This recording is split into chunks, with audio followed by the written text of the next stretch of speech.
You know, everybody gets the jitters. Most people, they work themselves up way more. And then once they feel that needle, they're like, oh, okay, I wasn't expecting this. My name is Nina Cisneros, and I'm a tattoo artist here at the Collective Gallery.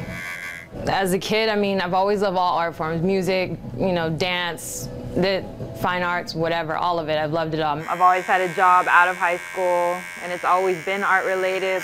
It just kind of fell into place. Now I honestly can't see myself doing anything else. I don't want to. You can see my skills more in a piece like this more than in a smaller one.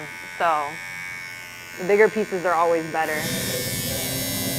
I really didn't know what exactly I wanted to do. I just knew that it wanted to be something within the art world. I have to be in love with what I'm doing, because I mean, throughout life, everybody has to work. I mean, you got to be at your job like we're here 10 hours a day. I'm here like 6 days a week. I mean, if I'm gonna have to dedicate my whole life to something, I might as well want to like be happy while I'm here. I actually don't wake up and I'm like, oh, I don't want to go to work. Like, I like coming to work. It's always something new. It's awesome. Like, honestly, like, this is like my dream job, and I just hope I can take it to the highest level possible. My name is Sarah Brooke Lyons, and I'm a photographer. I do a lot of food photography, advertising photography. I do editorial work, which means I shoot for magazines. I also do portraits. I shoot a lot of children and weddings and events and all kinds of stuff. Drizzle a little bit on there. So I have framed and outdoors collages that I've done for Counterculture Cafe, and they're groups of 3 images, and they have pictures that I took inside of the kitchen here at Counterculture with Chef Neil, and we played around in there and shot the pots and the pans and people cooking.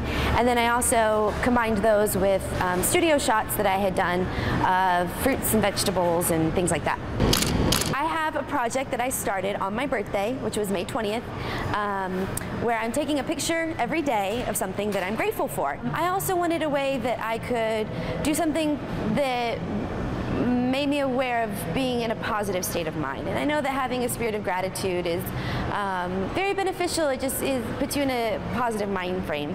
And so I started taking a picture every day of something that I'm grateful for. Okay, so it's a happy trigger finger, and so you'll smile for me. See, cheese, happy trigger finger. It's hard to think that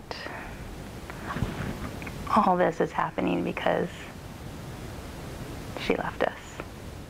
December 18th, 2008, my husband and I were doing our last minute Christmas shopping, and we came home, and a few hours later we had a knock on the door.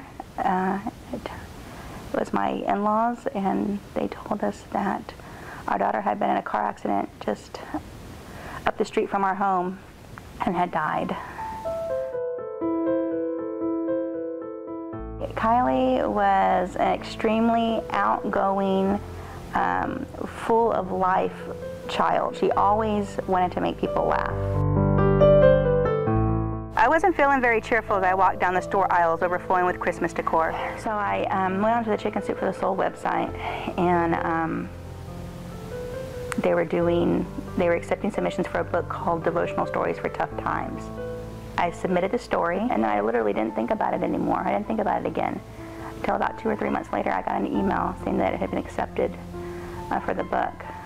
Yeah, I figured she would run for the hills as soon as I was finished, but instead, she put her arm around me and asked me what she should pray for.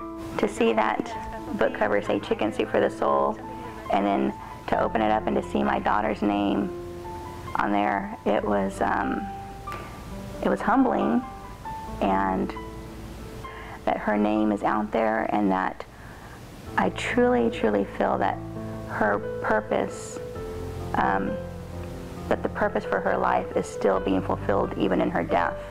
God, haven't you heard my prayers? Where are the ladybugs? It's just that it would do so much for our souls. Nothing. No ladybugs. I just want people to have hope and to know that when they feel hopeless and they're praying and they feel like their prayers are falling on deaf ears, I want them to know that they're not alone, and that when the answers don't seem to come when they feel they should or when they want them to come, it's not because God doesn't care. He doesn't, he's not listening. His timing is perfect and so much better than our own.